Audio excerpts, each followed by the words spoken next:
प्रधानमंत्री आवास योजना के तहत बागेश्वर के तीनों विकास खंडों के ग्रामीण इलाकों के लिए वर्ष 2020-21 के लिए 750 का लक्ष्य निर्धारित किया गया था, जिसके सापेक्ष 598 पात्र व्यक्तियों को आवास स्वीकृत किए गए।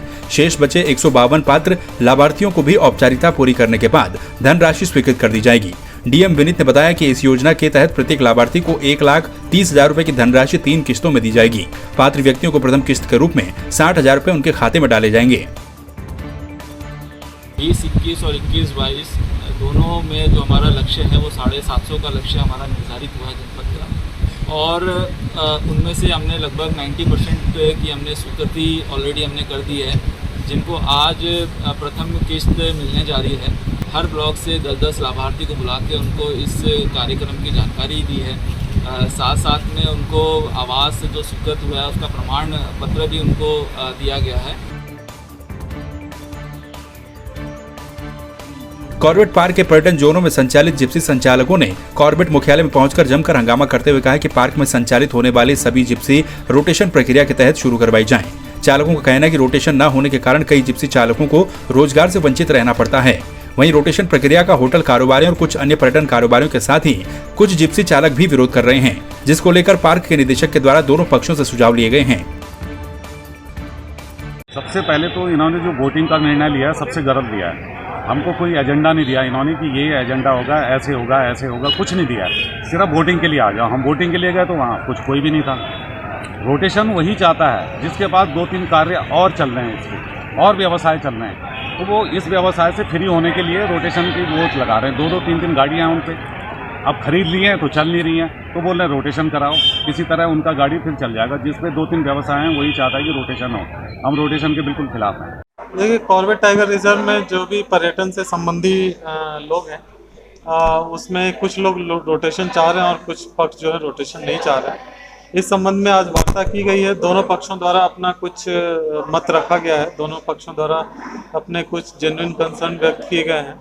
उसके आधार पर प्रशासन द्वारा इस पे अपना जो भी है उस पे निर्णय लिया जाएगा, और उसके बाद एक बार पुनः सभी पक्षों को बुला के इसमें फाइनल जो भी डिसीजन होगा उसके अनुसार कार्रवाई की जाएगी। रामनगर के ग्राम पुछड़ी में ग्रामीणों और बजरंग दल के कार्यकर्ताओं ने नगरपालिका प्रशासन के द्वारा गांव में डाले जा रहे कूड़े का विरोध करते हुए कूड़े से भरे वाहनों को रोककर जमकर हंगामा किया। आपको बता दें कि रामनगर शहर में एकत्रित कूड़े को नगरपालिका प्रशासन के द्वारा ग्राम पुछड़ी में डाला जाता है। पूर्व में भी इसको लेकर ग्रामीणों ने अपना विरोध दर्ज करवाया था।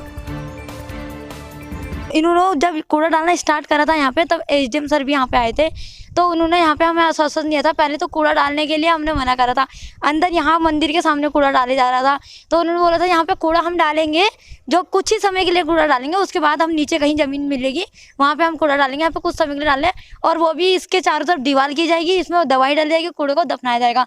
सामने तिरुपति मंदिर है, यहाँ के मंदिर के जो पुजारी है सुबह में उठ के जब झाड़ू लगाते हैं, तो झाड़ू लगाते समय इतनी सारी हड्डियाँ आ जाती हैं, सामने मरे हुए जानवर डाले जाते हैं यहाँ पे कूड़े में। आज बात हुई है तो उन लोगों ने खाली आश्वासन दिया है। जिस दिन यहाँ पे ग्रामीणों से बात हुई तो उन लोगों ने ये कहा कि यहाँ पे जो है कुछ समय के लिए कूड़ा रखे जाने की बात कही गई थी एसडीएम महोदय और नगरपालिका चेयरमैन के स्टेनो जो हैं उनके द्वारा। अब जो है अभी तक इस आश्वासन को इन लोगों ने अभी तक वो नहीं किया, और यहाँ गाँव जो है गंभीर बीमारी से जूझने को तैयार है। यहाँ जो है महामारी की पूरी संभावना है। जैसा कि ये बरसाती सीजन में और गर्मियों के सीजन में कूड़े से अधिक दुर्गंध की संभावना रहती है। इसी के तहत वहाँ पे उन लोगों का विरोध था, जिसके लिए हम लोग समय समय पर दवाइयों का छिड़काव करते हैं। बदबूनाशक तथा कीटनाशक दवाओं का लगातार नगरपालिका छिड़काव करती है, तथा हमारे द्वारा उनसे कहा गया कि अब हफ्ते भर में हम लोग लगातार दवाइयों का छिड़काव करेंगे, जिससे भी वहाँ पे दुर्गंध और कीटनाशक उत्पन्न ना हो। ठीक। गंगोली हाट के पूर्व विधायक नारायण राम आर्य कांग्रेस प्रदेश चुनाव प्रचार समिति के सदस्य बनने के बाद पहली बार गंगोली हाट पहुंचे, जहां कांग्रेसी कार्यकर्ताओं ने फूल मालाओं के साथ उनका जोरदार स्वागत किया और रैली निकाली। इस मौके पर नारायण राम आर्य ने कहा कि प्रदेश की बीजेपी सरकार से जनता परेशान है। 2022 में कांग्रेस का इंतजार कर रही है। भारतीय जनता पार्टी के लोग तो कहते हैं हम ईश्वर पर आस्था रखते हैं, मर्यादा को समाप्त किया और हम उसकी घोर भर्त्सना करते हैं, और भारतीय जनता पार्टी के नेताओं को तुरंत ही उनको प्राथमिक सदस्यता से निष्कासित कर देवभूमि की रक्षा करनी चाहिए।